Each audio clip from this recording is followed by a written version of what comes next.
ایک بات ہمیشہ ہمیں یاد رکھنی چاہیے کہ انسان جو ہے وہ اگر بہت زیادہ عبادت و ریاضت نہیں کرتا، بہت زیادہ نیکیاں نہیں بھی کرتا، لیکن اس کے دل میں اللہ کی محبت ہے، اس کے دل میں اللہ کا قرب پانے کی چاہ ہے، اس کے دل میں اللہ کی دوستی کا احساس ہر وقت رہتا ہے، اللہ کی یاری میں وہ ہر وقت اپنے آپ کو مگن رکھتا ہے، اس کو دنیا اور دنیا سے وابستہ کسی بھی چیز میں دلچسپی نظر نہیں آتی، یعنی اس کا دل دنیا سے بے نیاز ہے، دنیا کی دوستیوں سے بے نیاز ہے، لوگوں کی جو ہے وہ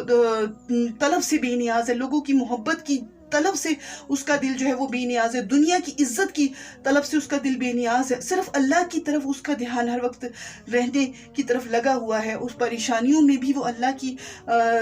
آزمائشوں میں بھی وہ اللہ کی یاد سے غافل نہیں ہوتا، اللہ کے قرب میں اور جانا چاہتا ہے اور جا رہا ہوتا ہے، اور اللہ کی بندگی میں اس کی محبت کے احساس میں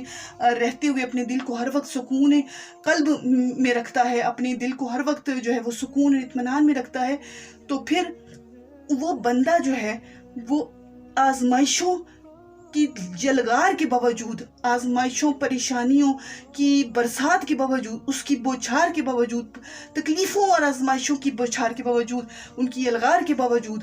وہ ٹوٹے والوں میں نہیں ہوتا، یعنی یہ آزمائشیں، یہ تکلیفیں اسے توڑتی نہیں ہیں، اسے ثابت قدم رکھتی ہیں، اسے ہمت، حوصلے اور بہادری میں رہنے کا جو احساس ہے وہ دیتی رہتی ہیں، اس سے غم میں مبتلا نہیں کرتی، اسے دنیا کی جو رویے ہوتے ہیں نا، جو برے حالات میں لوگوں کے رویے ہوتے ہیں، ان کا اثر دل پہ نہیں لینے دیتی، اس کو توڑتی نہیں ہے، اسے بکھیرتی نہیں ہے، اس انسان کو یہ آزمائشیں اسے گمراہ نہیں ہونے دیتی، اسے غافل نہیں ہونے دیتی، اسے اذیت اور تکلیف میں مبتلا نہیں ہونے دیتی۔